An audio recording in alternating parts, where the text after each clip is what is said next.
Today's market call is presented by CME Group, where risk meets opportunity, and FactSet, financial data and analytics powered by tomorrow.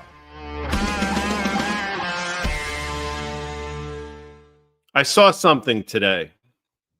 All right, this is what you said. Actually, I didn't see it today. I saw it last night. So I was watching the Eagles of Philadelphia play the Chargers of not San Diego anymore, but of Los Angeles. Correct. For the first time since they started keeping these statistics, which goes back, I think, to 1978. That's a long time ago. Let's just call it 50 years-ish. One player on the same play threw an interception and lost a fumble. I mean, that is, you think you've seen it all, Dan Nathan, and then you see something like that. Then, of course, the great Jalen Hurts, who threw a pick. The person that intercepted the ball fumbled. Jalen Hurts picked up the fumble and then subsequently fumbled. By the way, This is Market Call. It's 11:02 a.m. now on the East Coast. Amanda is doing great. She sent us a video of baby Cece, adorbs. By the way, Chris Verrone, Strategas. That's a Baird. That's a Baird company. It is a Baird company. He's impaling himself backstage, but he'll be joining us. He's the man. I'm psyched that Chris is here today because we got some stuff to work through on the charts, guy, Adami. And I think what you were going for is when Michael says to, who does he say, to Hyman Roth? He says, I saw something strange today. It was a birthday party. Whose birthday party was it? Hyman Roth's birthday party. It was Hyman Roth's birthday. Smaller piece. Every time, not a lot of people know this, but like anytime I'm having cake, I always say smaller piece. Because that's Michael. It's an homage to Godfather 2. Really quickly, last night, I don't know why I saw it, but it was popped up on the YouTube. It was a deleted scene from Godfather 2 where he gets revenge on Apollona's. Why did they not have that in there? Why? I mean, because the friggin' Godfather 2 is like a 3-hour movie. They couldn't put everything in there, but that's when they find him in Buffalo, New York. He's a pizza maker, Fabrizio, and then he goes into his car and it blows up. It mirrors the same way Apollonia died, although his seemed to be a little bit worse because I don't think the explosion killed him. If you watch closely, you'll notice he sort of rolled out of the car and then subsequently succumbed to his injuries. But yeah, they found him. And I remember Michael saying, Fabrizio, they found him, right? Yeah. Look at that. I know all this shit. Well, I just think that was... Oh, by the way, if you have any questions, we haven't done that in a while. So fire away. I think what it really demonstrated is that, and I know you love the transformation, the end of Godfather 1, the door closing. Don't ask me about my business, Cal. I'll let you ask once. This one time. Yeah, but like it really showed that vengeance became a part of him, right? So all right, guy. It was always a part of it. It was always there. Well, the most important scene, in my opinion, sorry, Amanda, in both movies, and I notice I say both, it's the scene in the hospital when Michael goes to visit his father and nobody's there. And Michael says to him, I'm with you now, Pop, which means he was physically with him, but he was also with him now. In other words, he's effing in. That was the transformative scene. But Pop didn't want him in. But except that, you know what? He didn't want him in, but then he realized he needed him to be in because Sonny's a friggin' hothead and Fredo's a dipshit. Yeah. But did you ever think that hold on a second. Hold on. We're talking that's Linda Snow. She's listening to this. All right, but do you ever think that there's some parallel, guy, when on the waterfront, Marlon Brando said, I could have been somebody, and he goes, I could have had class. I could have been a contender, right? People screw that quote up all the time. They say, I could have been somebody, I could have been a contender, but he said, I could have had class. That's kind of the same thing. Marlon Brando's character wanted something more for him. Of course he did. Of course he did. All right. We get to be Senator Corleone, Governor Corleone. I mean, it wasn't going to happen. All right, guys. So we're in this kind of holding pattern here in the market. We're waiting for that Fed meeting here. There's definitely, we talked about some of these big tech earnings that still are going to exist here. We got Oracle, we got Broadcom. and we have Adobe. I think the Broadcom is obviously interesting because we saw that what Marvell did last week. Marvell's actually been selling off the last couple of days. There's, I don't know, reports that maybe they're going to lose the Amazon business. We know that Broadcom works with a lot of NVIDIA's partners. We know that NVIDIA just got this export ban, pulled for this H200. There's a split screen, though, Guy, is that the Chinese are basically not backing down from what, you might call import bans, right? Yeah. Like they're basically telling their companies not to buy this stuff. That would be fascinating. Maybe it's one of the reasons why NVIDIA is unchanged. It's not trading up on this. So there's a semi story this week, and I think it's going to be really interesting to hear what Broadcom has to say about competition for they call them, specific ASICs. These are custom silicon to do more specific tasks. Okay. So that's a story this week. And then we have the enterprise software story, which Oracle's obviously very different than Adobe. Adobe's being disrupted by generative AI, or Oracle is receiving all these contracts, which like the OpenAI one, to build out infrastructure. It doesn't seem like that's going too well for them.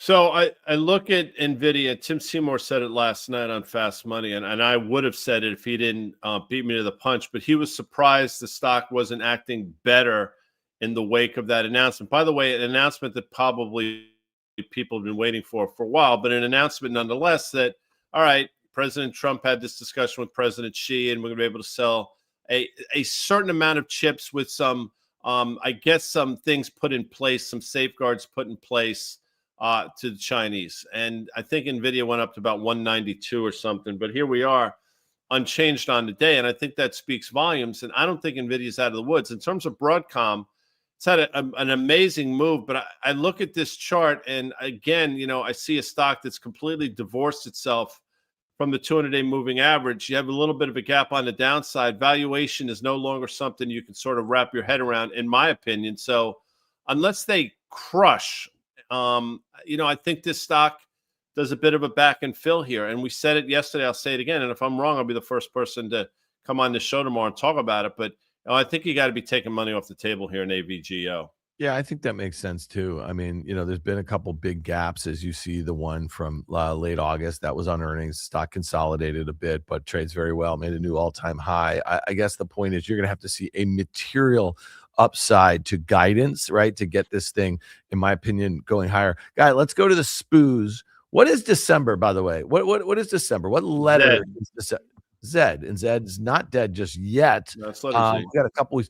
So looking at the S&P futures here, this is interesting setup here, Guy. We talked a little bit about it yesterday. We know the CME Fed Watch tool is obviously near certainty of a 25 basis point cut. It seems to be the consensus that it's going to be a hawkish cut, right? They're going to remain data dependent. They're going to remain, as focused on inflation readings as they are a weakening labor market. Some of the labor data, Guy, not horrible right now. Okay. So like, again, if you had a labor market that's stabilizing and more optimism about wage growth and being able to find another job if you want to lose or you lose your job or you want to move. But the inflation readings have basically stopped going down, right? Or they've been like pretty static over the last few months or so, which is probably not great when you think about tariff policy that really might start hurting consumers because businesses which have been eating a lot of this for fear of political retribution, right, are going to have to start passing along sooner or later.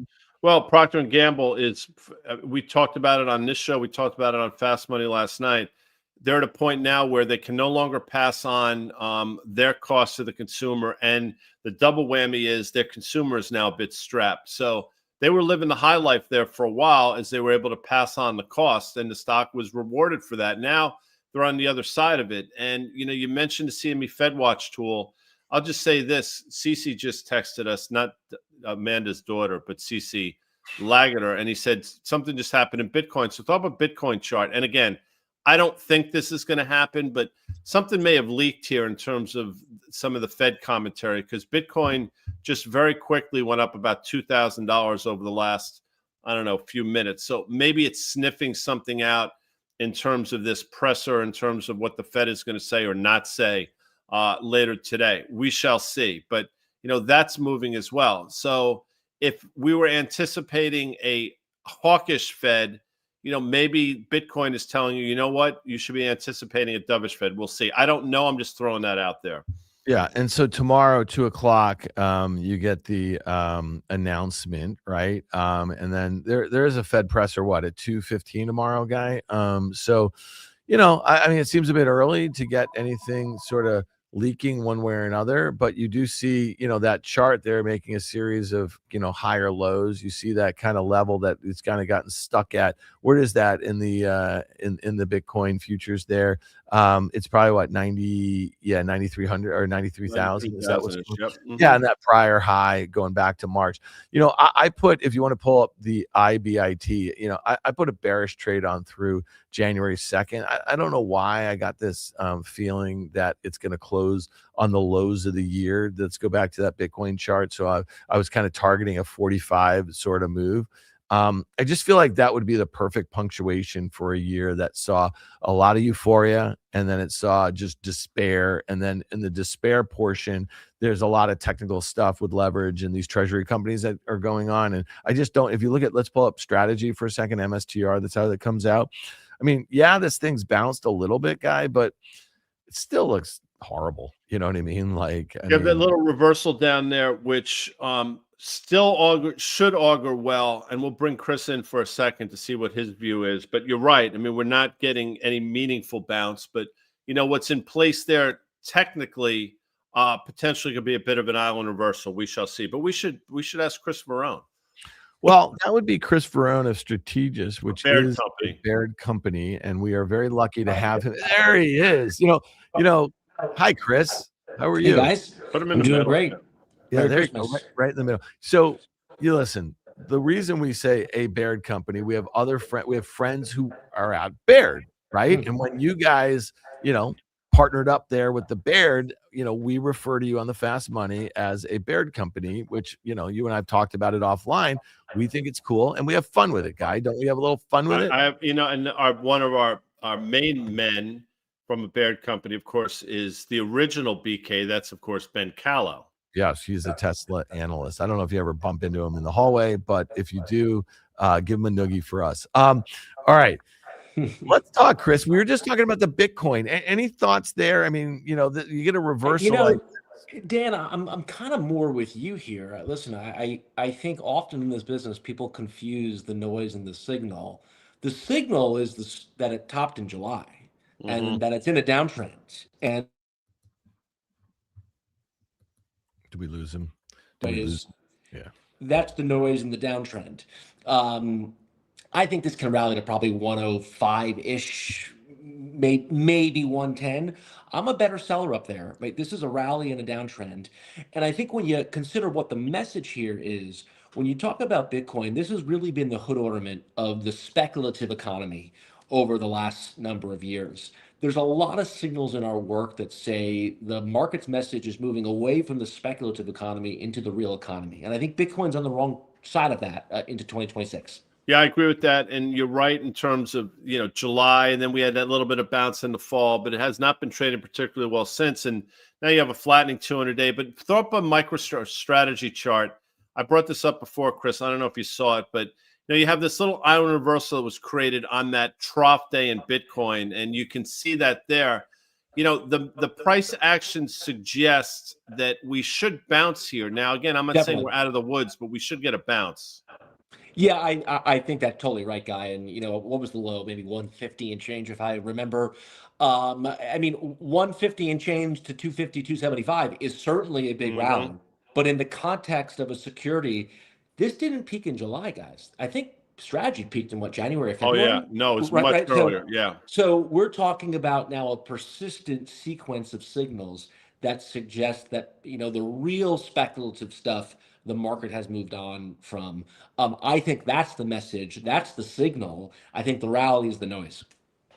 All right, Chris, you had a great note out, and we appreciate you forwarding it to us. Always. And you're talking about some of the signals in the real economy, or some of the messages that you're taking out of it. And, a lot of folks have been kind of looking at the Russell 2000. We saw a note the other day. I think it was from Torsten Slok from Apollo. And this was surprising to me, that 40% of the stocks or the companies in the Russell 2000 do not have profits. They do not make money. And, which is kind of makes it a funky sort of index. But that's, from a qualitative standpoint, what are you looking at in the charts? Yeah, well, Dan, keep in mind that that's basically always true because you're dealing with a lot of small cap biotech where the drug either works, the drug doesn't work, and the profits come after. So I know people throw around that stat all the time. I'd be less concerned about that. What I'm focused on in Russell 2 is really for the first time all year, it's meaningfully broadened out. I mean, we basically have more Russell 2 stocks above the 200-day moving average today than we have at any point really over the last 18 months. So keep in mind, what has made a new high here first, Russell 2 or triple Qs? What has made a new high here first, Russell value or Russell growth? So there's a bit of a change of how we've rallied off these November 20th lows, and I think most have been accustomed to. Yeah. Well, and again, and just curious, and I know a guy wants to get to the industrials, but when you hear things like, okay, the market cap of the Russell 2000 is less than that of, Amazon or something like that. Are you thinking about this not too differently than, let's say, when people say, well, Bitcoin is only $1 trillion or 1.2 or 1.3, that sort of thing. Does it matter? Are you basically you're just saying this is what this represents? I'm not really focused on market cap here. Yeah, I'm not at all. I'm focused on finding things that go up and avoiding stuff that goes down. As I think we all should be. We could tell you any number of useless stats. That's I think one of them. Listen, at the end of the day, when you look kind of within Russell 2, to call in healthcare, to call in financials, right? Those are the big weights there. I like both. All right, Chris, what's going on with banks? I mean, it seems like Goldman Sachs has found a cure for something. Maybe it's capitalism. I'm not sure, but it goes up every day. Some of the other banks are participating very quietly. Citibank's around 105. I mean, is the bank rally sustainable? I guess is my question to you. Well, it's been sustainable for 2 years, Guy, right? This is a continuation of what's been ongoing effectively since March, April, May of 2023, as they came out of that regional banking event. Something we've always said. I said an hour ago to a big group. I said, listen, when you go back the last 2 years, what has been the unwavering constant? Stocks like Goldman Sachs have been involved in this market. So I think if you're going to change the call and get more bearish, it would have to be preceded with a Goldman or a Morgan Stanley or a Citigroup or a BAC or a Wells weakening. And there's just not a lot of evidence of that here yet. A mentor of mine used to always say, Chris, is Goldman at a new high or a new low? Is that a new high, sir? Well, then stay bullish, right? Mm-hmm. I think that's still the message here. Yeah. All right. On the financials, I want to do, and we have a chart here. Look at Apollo, right? So these, kind of alternative asset managers, they've really not participated in this rally. And when you speak about what's going on in the money centers and the investment banks, I mean, it couldn't be, more of a difference as far as, or more of a divergence. If you look at this on a 1 year basis, Chris, you see the downtrend that we built. You see that 200-day moving average, which has been moving lower, since August or so. This is the first day in a long time where you see a strength, like this is a big 1 day move for a stock like this, and now it's above its 200 and that downtrend. And let's look at a 5 year too. Maybe this will help. I mean, you see that uptrend, you can call it whatever you want. It's been all over the place above that, but the real one is that downtrend again. You're seeing those kind of 3 points or so. Thoughts here, and might this be a group that can play some catch up? Dan, it's like you're reading my notes or you're in my mind. This has been top of mind for us the last couple of days. I do think the stock has put in a pretty important bottom. It struck me in kind of late November, especially around that NVIDIA reversal. What was that, November 20th? Apollo, Blackstone, Owl actually did not make new lows on that day. I will just say, kind of off the cuff, I've gotten more questions about these names on the bearish side over the last few weeks than I ever have. I think sentiment has swung so wildly to the bear side here, even as these names start to improve. I certainly like Apollo as a trade here. I don't think it's leadership relative to a Goldman or a Bank of America, but I do think the price lows are probably in here. We have Gary Webb asking about the small caps. Amanda can throw up the question, but basically, Chris, what he's asking you is it, the same word that I used about banks, he's using about small caps. Is it sustainable? I'm looking at the IWM again, prefacing by saying not the greatest constructed ETF, but it's making a new all-time high today. So thoughts on that? I have too much sympathy for the breath bears when you have Russell 2 at an all-time high, you have equal weight S&P at an all-time high, you have the value index at an all-time high. 21 of 24 global markets I track have made a new high in the last 2 weeks, right? So the breath bears, I think, have a problem when the participation, certainly at the index level, is still pretty good. My suspicion is Russell 2 is good here through the first half of the year. We're using a 290, 300 target on IWM. That's up, call it, 20, 25%. That's just a projection kind of from the breakout here. And importantly, when you look at what constitutes Russell 2, it's a lot of financials and it's a lot of healthcare, and both sectors are in gear. Yeah. I'm glad you brought up healthcare because maybe energy fits in this boat too, right? So we saw a lot of underperformance for most of this year, right? And they've kind of picked themselves up a little bit. While crude can't get out of its own way, you see a stock like Exxon, which is just it's basically keeping up for the most part with the S&P 500. It's up about 15% of the year. The S&P is up, I don't know, 16% or so. You see that uptrend. I mean, it's been banging around, you know what I mean, above that. But it's a nice little 1 year. I mean, we've gotten back to those highs that we saw prior to the tariff, and we just look at a 5 year for a second here. You see that little wedge. Curious your thoughts here, because to my eye, and I know Guy's been all over this. Sorry to step on your toes, Guy, but you were thinking that we kind of get a move back towards those prior highs where you see that downtrend starting. Couple points, Dan. Number one, I hate playing from a position of weakness. Mm-hmm. And for me, that means having to chase something when I'm naked the stock or naked the group, right? So believe it or not, in the last couple of weeks, last 2-3 weeks, we have started to incrementally add a little bit of energy to our ETF. We run the macro momentum ETF at ticker SAMM.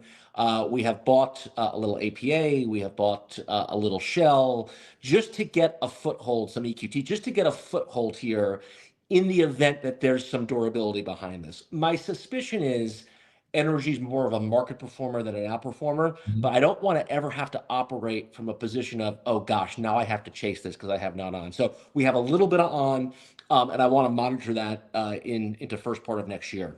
I would also say one other thing. The gas stocks are better than the oil names here. I think that's evident everywhere we look, but I want you to remember what the consensus got so wrong back in early 22. When Russia invaded Ukraine, I think it was February 22nd, the whole world thought oil would go to 150. Well, oil peaked 8 days after the invasion, right? We are all, to our own fault, we are all first order thinkers. The market's a third or fourth order thinker.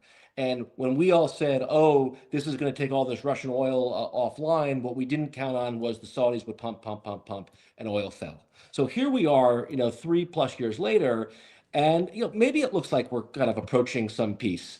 And I think the consensus, again, is at risk of being wrong. The consensus believes if there's a peace deal, oil goes a lot lower. Don't forget how the consensus got it wrong 3 years ago.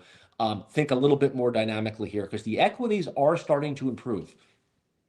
I'm with you. And I think this is what I've said for a while. The equities are okay with crude oil at this price.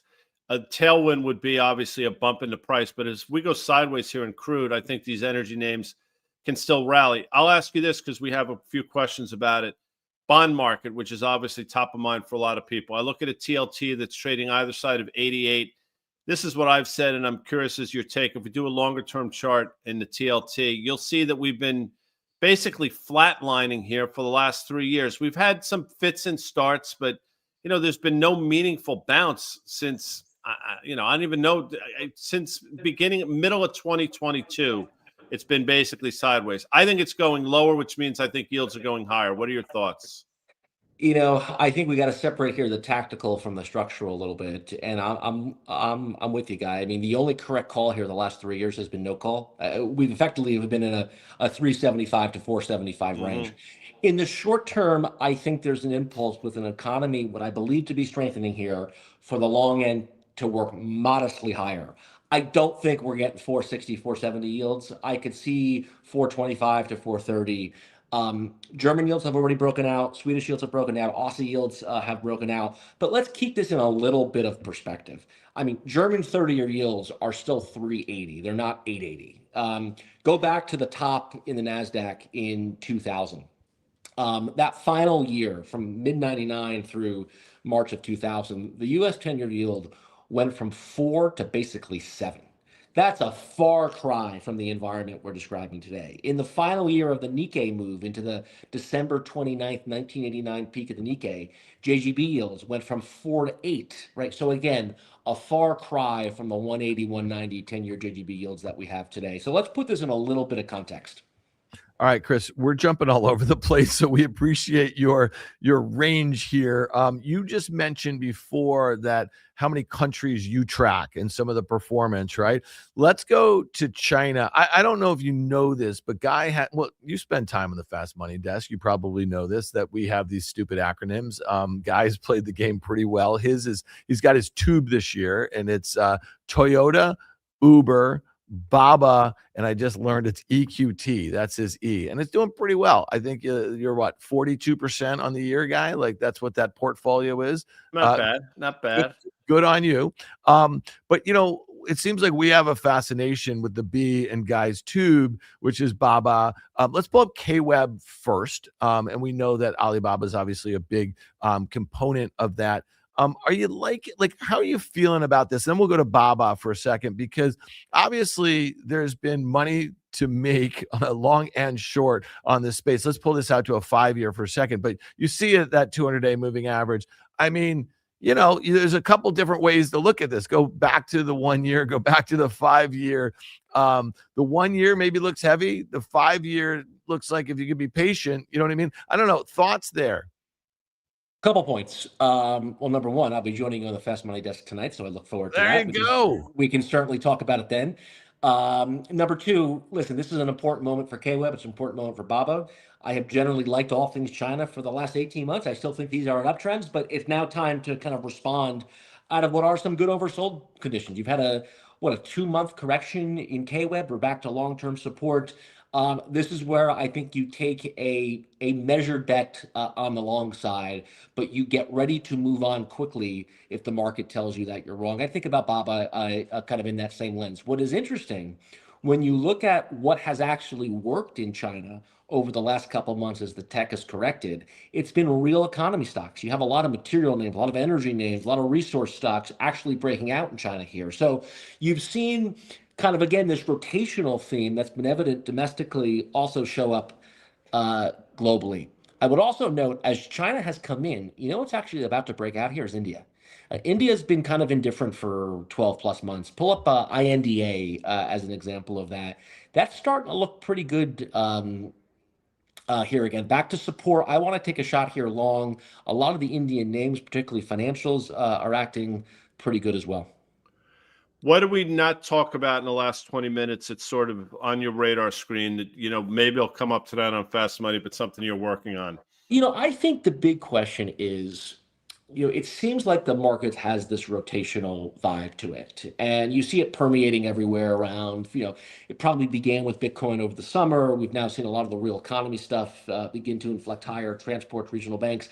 Can this handoff happen elegantly, or are there big pitfalls or landmines along the way, kind of like we saw in that first part of 2022 when you saw this transition or this handoff? Because when you look at the world right now, there is a contradiction in my work. And the contradiction is, how long can consumer discretionary and commodities and rates all play nicely together, right? When do commodities and rates actually start to short circuit some of the other pro-cyclical messages that we're seeing? I think that's the big question, Guy, as we look out to first half 26. All right, Chris Verrone, we want to leave the people wanting a little bit. Check him again at 5 o'clock on CNBC's Fast Money. We're looking forward to it, man. Thank you so much for being here with us. Always a pleasure, guys. Take care. Chris Verrone, obviously of Del Barton fame. I'm go. sure he will be inducted into the Del Barton Hall of Fame one of these years, which is very prestigious, as they say, Dan. Prestigious. I want to go back to the KWeb for a second. The B in your tube could have easily been Baidu.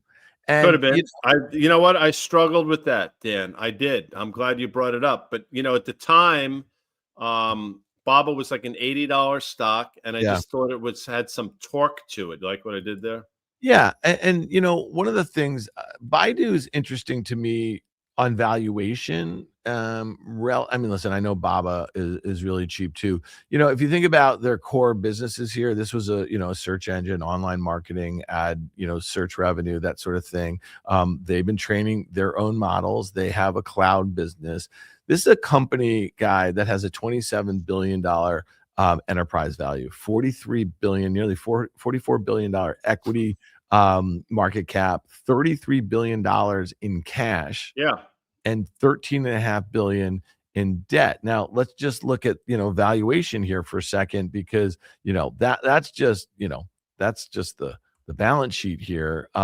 If you look at expected growth, all right, and these things trade, I mean, like single digit, or they were trading single digit. So yeah, you could say, well, right now 15% expected earnings growth next year.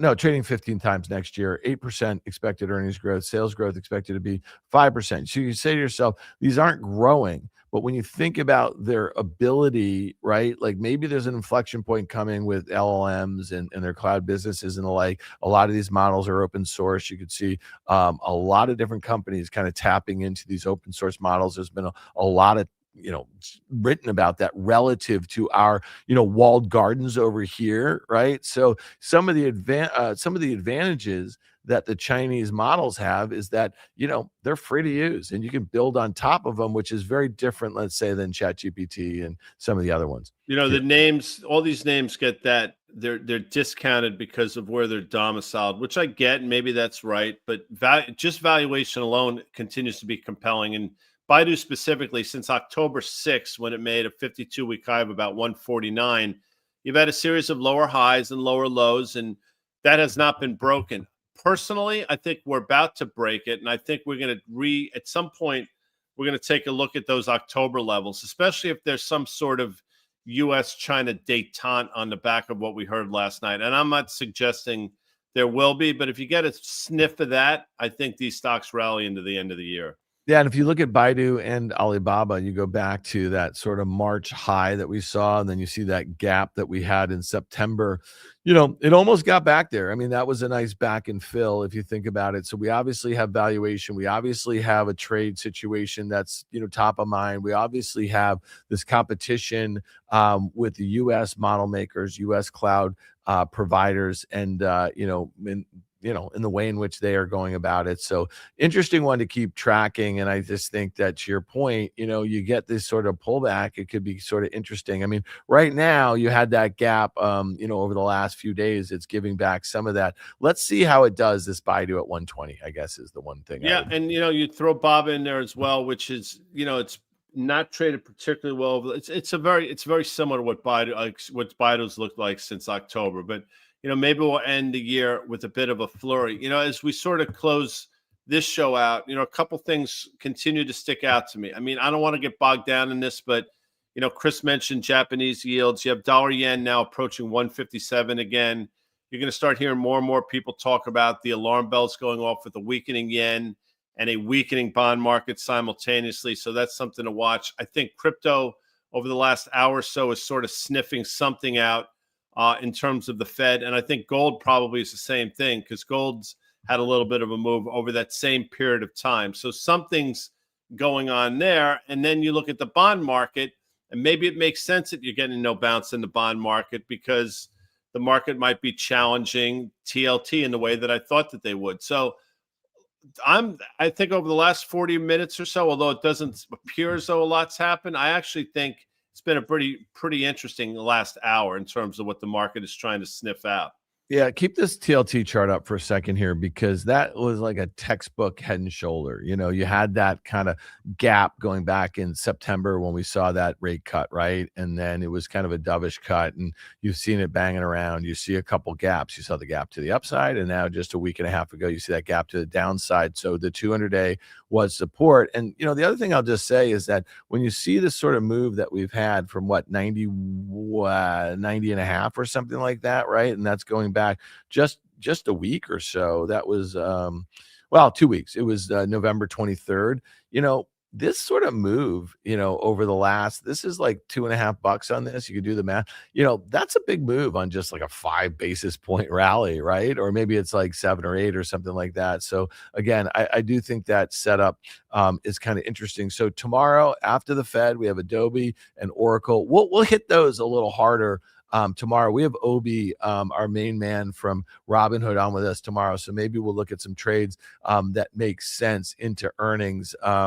So one last thing, guy, and I know I talk about this because you guys know what it is. So wait, this is CME Day, so I can say the F word. This is the dumbest fucking stock in the entire market. That would be Palantir, right? And when you look at this volatility, and you've made this point on many occasions, I mean, that move off of the highs, you first had a gap lower after earnings. Earnings were great. There was nothing wrong with the earnings, right? When people kind of peeled a layer back of the onion, you know, maybe it wasn't as great. I mean, you think about their business, half of it is AI related on their AI platform. The other half, it just looks like an enterprise software company with a big consulting group, right? So you saw a 35% sell off or so. And you know what? Investors were like, nah, whatever. And they've just ripped this thing. It didn't even get back to its 200-day moving average, which if you pull up a 5-year, this thing hasn't been below it in a long time, right? Look at that. I mean, that's insane. That's a bubble, obviously. Now, at some point, it's gonna burst.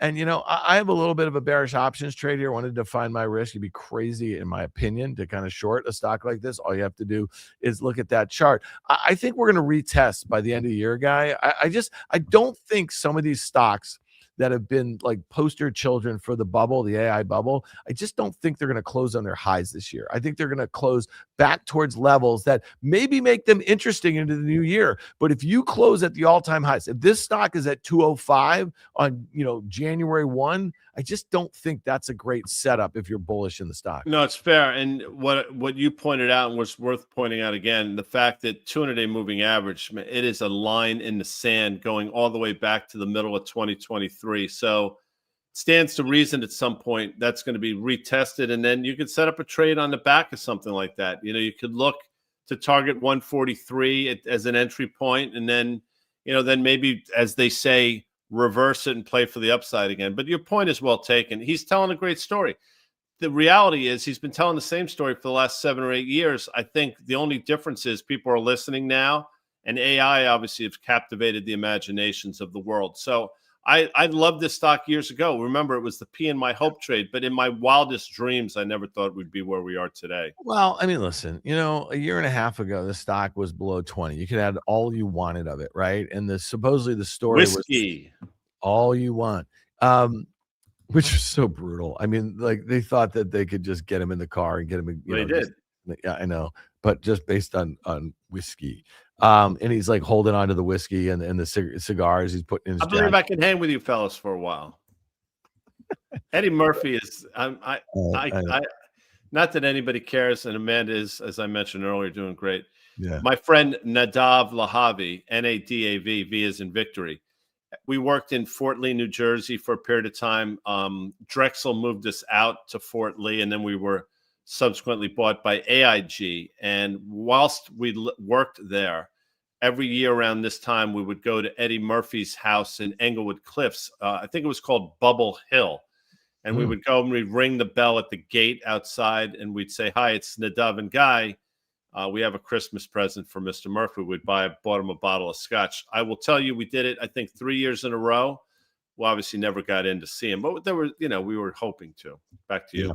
All right, just before we get out of here, and I know we got to do it in a few minutes, I want to hit a couple questions, Guy, that I think we did. Sorry, I mean, I want to hit a couple more. I think you missed some of the ones up top, and I think some of these are going to be very interesting to you, Guy. Okay, this is from Rames HBH at 8539. Good handle. If one has to trim two of the Mag 7, a lot of numbers there, Rames. That's a lot of numbers there. Stocks, I'm purely technical. Which ones should they be? All right, let's start with Apple and Google. Okay.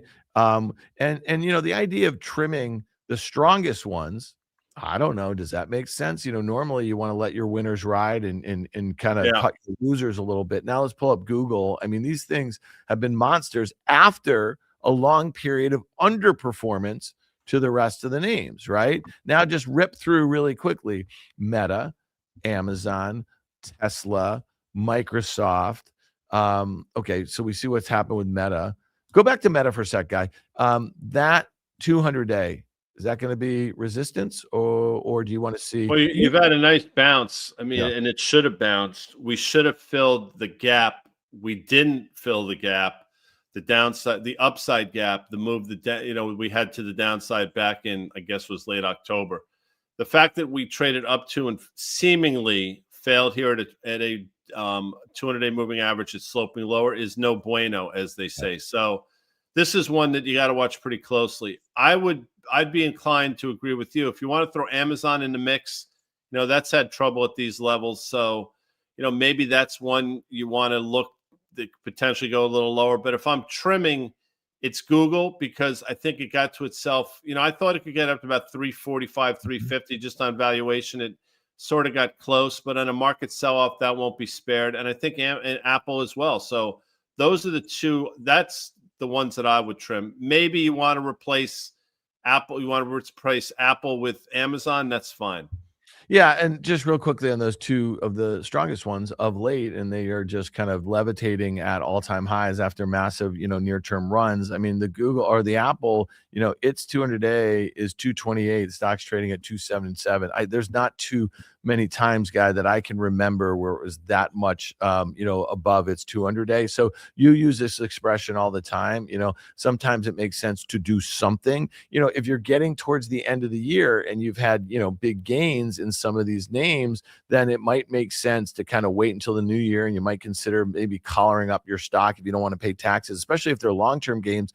Well, long-term games obviously get taxed at a much better level than short-term. But, it's important to remember, Apple's only up 11% on the year. So it's underperforming the S&P. It's underperforming the NASDAQ. That's not so impressive. Google obviously is a different story. It's up a lot more from its lows, and it's up 66% in the year. So the phrase that you use, move your feet a little bit, take a little bit of profit, especially if these are your two favorite names and you look for an opportunity to get back in on a back and fill. I don't know, like if the Apple was back at 250, that might be a good level to add to it. And I'll just say this. I would love to see a broad market sell-off, let's say 10, 15%, and have these stocks go down 20, 25%, because I think Google and Apple, I think they are the best plays into next year. And I think there's going to be some overlap if you think about the fundamentals of these two companies. So those are kind of my two favorite, guy, to buy on a pullback. But you broke that shit down nicely. Somebody else was asking about the Santa Claus rally. That person can, yeah. What do they say? GFY? No, that person is here today with us. Yeah, but they would expect. See, they wouldn't respect me if I didn't say that, because they know. I could take the easy way out. Of course they are, and I love that. But I'm coming right back. Yeah. By the way, Amanda's great. Let's talk. Remember the scene in 48 Hours? You mentioned tax selling when Eddie Murphy's in the bar and he frisks the redneck and he pulls out that wad of money. He said, "Where'd you get this?" The guy says, "Tax refund." And Eddie said, "Bullshit, you're too stupid to have a job." I use that all the time as well. And he throws the cash, at him. It's fantastic. But he also took, when he took a knife. He goes, "You saw that one too," and the gun. He's just Nick Nolte didn't. Yeah. He was great. That's a great. I told you. I just watched. I have my lighter back, Reggie. You know how many times I've used that? Oh my God! Remember at the end of the movie? Yeah, Nick Nolte. It's great. I do. All right. There was one. Okay, let's talk about the Santa Claus rally. Why? First of all, I don't think people understand it. I think the definition is it's the 2 weeks after Christmas or something. It's like so it's not the into Christmas; it's the ex post facto of Christmas. Yeah, I think and we talked about this for Thanksgiving week. You have light trading volumes, that sort of thing. So, listen, if you get a rally, let's say from the 26th through, let's say, the new year, you're at new highs. You're at 7,000. You know what I mean, in the S&P 500, and in many ways that would look like a breakout, right? So we're looking at the futures here. It looks like we're hanging on for dear life. I just, to me, tomorrow after the presser, this is important. And I want to go back to December of last year. Amanda, can you isolate this a little bit? Because, Guy, we had a hawkish cut in December of 2024. Look at that day. I think it was December 18th. Look, you see that? From an all-time high, we got absolutely creamed. Now, it didn't take long to get back there. Maybe that was part of your Santa Claus rally, if you think about it. But you're a Santa Claus rally. But that day, let's go see where the VIX was on December 18th, 2024. I bet you it was in the 17s. Wow. Look at that. I mean, where was it? 27s. I mean, that. Oh, no, yeah, but it spiked. But where did it start is my point. Where did it start around? Yeah.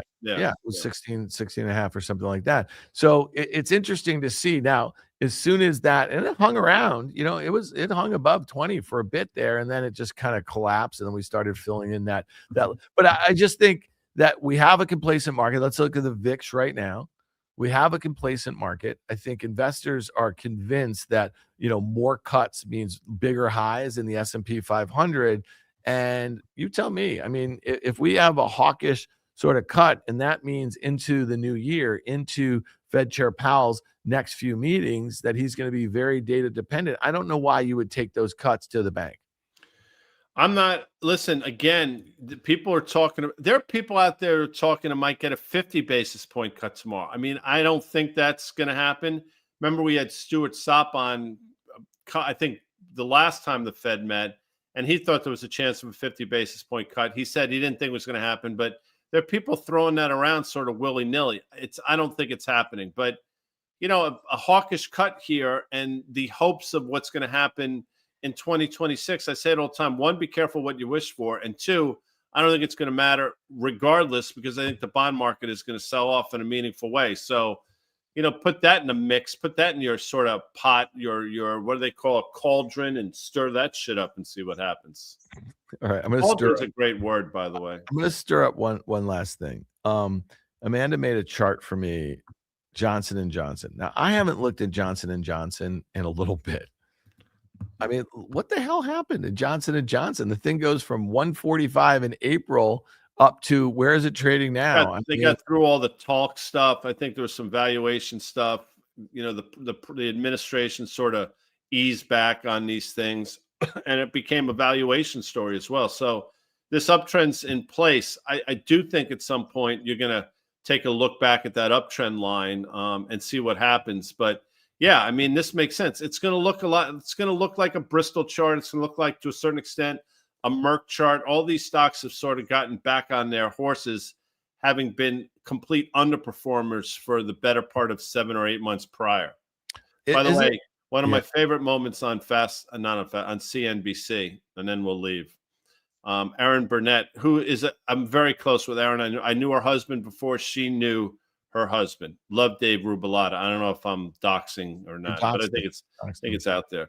Anyway, she had somebody coming on her show named Hugh Johnson, and she said, joining us now is Huge Johnson. Yeah.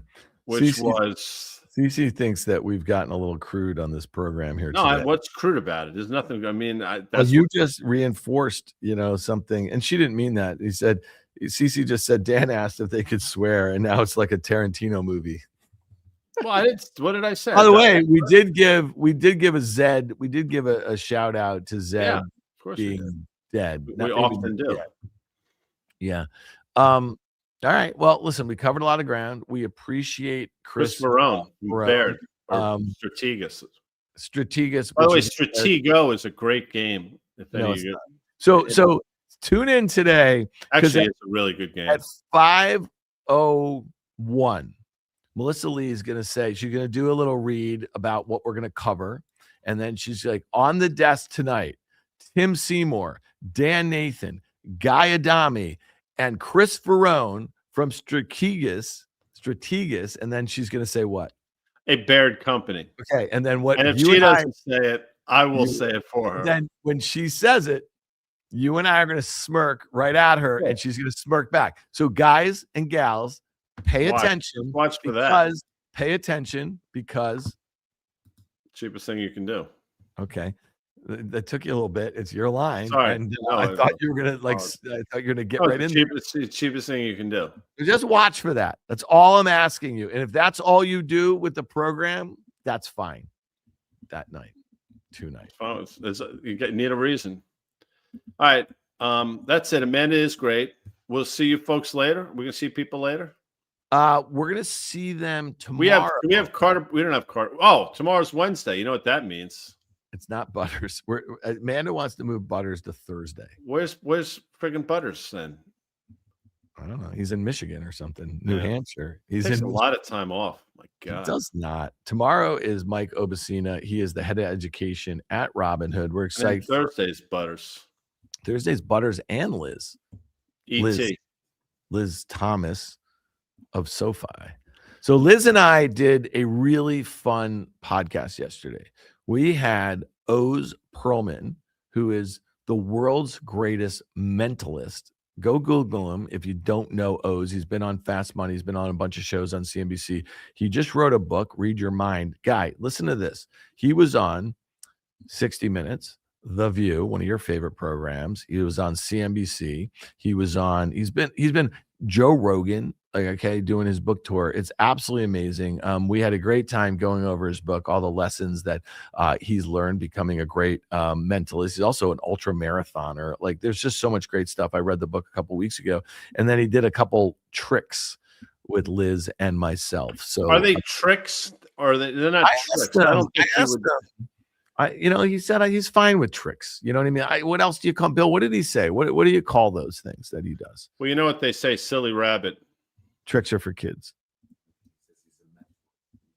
Yeah. He doesn't read minds. He reads people. But the stuff that he does, he is clearly reading minds. There's no doubt about it. Like, he did a couple of things. It's all over the internet. And people are like, it's bullshit, blah, blah. He does things. He doesn't, even if he knew you, he does things that make absolutely no sense that he could get. Looking at Oz right now. No, it's insane. The whole thing is crazy. You know Oz. He's the man. All right. See you at 11. That's not dropping for a week or so. You guys are going to love that. And we're doing a book giveaway of his. So if you want to start doing this, actually, if you want a book, if you go to your favorite podcast store, basically Spotify or Apple, leave a review for the Risk Reversal podcast. Doesn't cost anything. Obviously, 5 stars. Put a little something in there. You love Guy's hair, this and that, or whatever. Take a screenshot of it, send it to contact@Risk Reversal, and Amanda will send you a copy of Oz's Read Your Mind. It's a great read. So go leave the reviews for Risk Reversal podcast. Take a screenshot, send it to contact@Risk Reversal, and we will send you one of Oz's books. How's that? Think I should shave for the show tonight, or should I wait for tomorrow? I'd wait for tomorrow. We have a Fast Money Live on Thursday. We have an in-studio audience, which is amazing. Guy's going to be going out into the audience during the Fast Money, taking questions. We're going to do a panel after the show with all the participants or all the the folks that are there, and then we do a cocktail hour. It's really fun. All right, Guy. Thanks, everybody. Appreciate you. We're gonna have Comas Tequila there. Matter of fact. All right, peeps. Thanks so much.